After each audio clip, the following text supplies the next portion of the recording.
Good morning, everyone, and welcome to today's video where we'll look at the invisible mental load that caregivers carry and how they absorb burnout. We will address women who care for parents, for children, or partners, and they normalize their exhaustion as duty or love. I know this firsthand, it's deeply exhausting, and I took care of my family of origin for almost 4 decades. If I had the tools that I have now, many things would have been different and far less stressful. Today, I want to speak directly to the women who are carrying a very specific, deeply exhausting burden: the role of the caregiver. Whether you're caring for aging parents, or managing a household of children, supporting a partner through an illness, or trying to manage all of these roles at once, you are likely intimately familiar with the state of exhaustion that sleep simply cannot fix. You go to bed tired, you wake up tired, you spend your days tired, and you never have time to yourself to regroup. This is caregiver burnout. But it doesn't happen only because of the physical tasks of caregiving. It happens because of the invisible mental load. As a caregiver, and generally as a woman, your mind is never truly off duty. Even when you're sitting down, your brain is running background diagnostics. Did I schedule the doctor's appointment? Is there enough medication left? Why did she look so quiet today? What do I need to do to prepare for tomorrow? This constant scanning for potential problem keeps your nervous system in a low-grade, perpetual state of alert.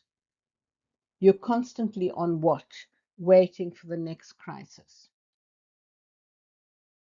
But the deepest source of caregiver burnout is not always the schedule.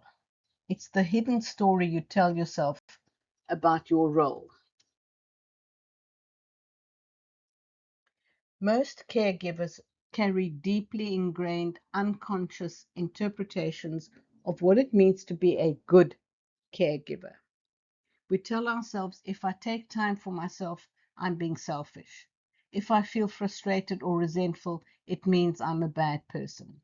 If I don't handle everything perfectly, something terrible will happen. These are not just thoughts.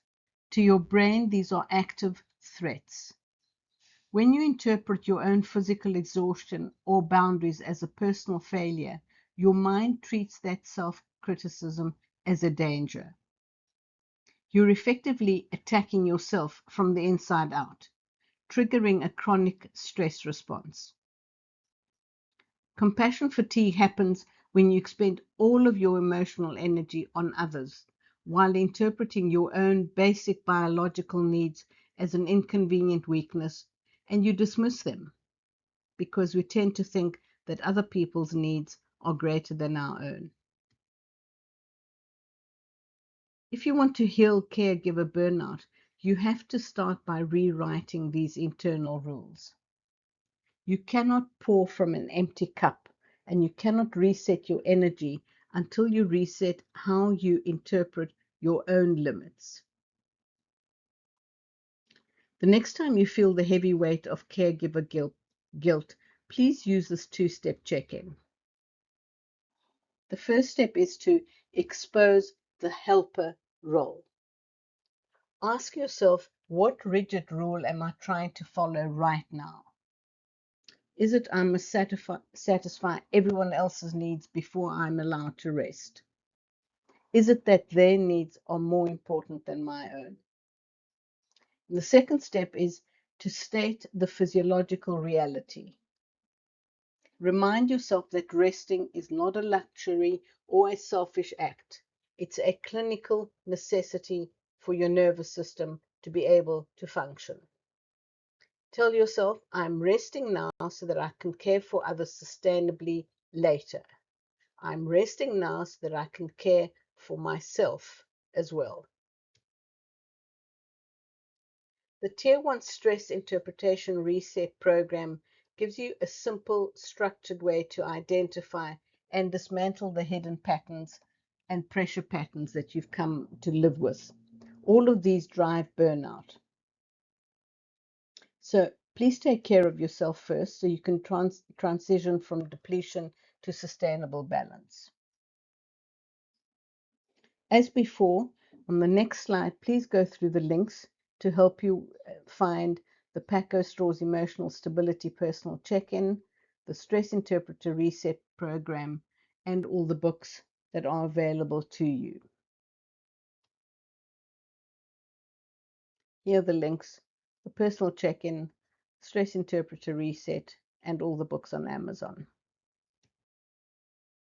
And please remember, if you have a podcast, a newsletter, a coaching practice, or community for women focusing on all of those things that we've talked about before, resilience, burnout, confidence, emotional well-being, I'd love to contribute a guest article, an interview, a workshop, or have a discussion for your audience. And please contact me via the link on the slide. Thanks again so much for watching. Take a deep breath as always, and I'll see you in the next video, which will address a rather heavy subject: recovery following abuse.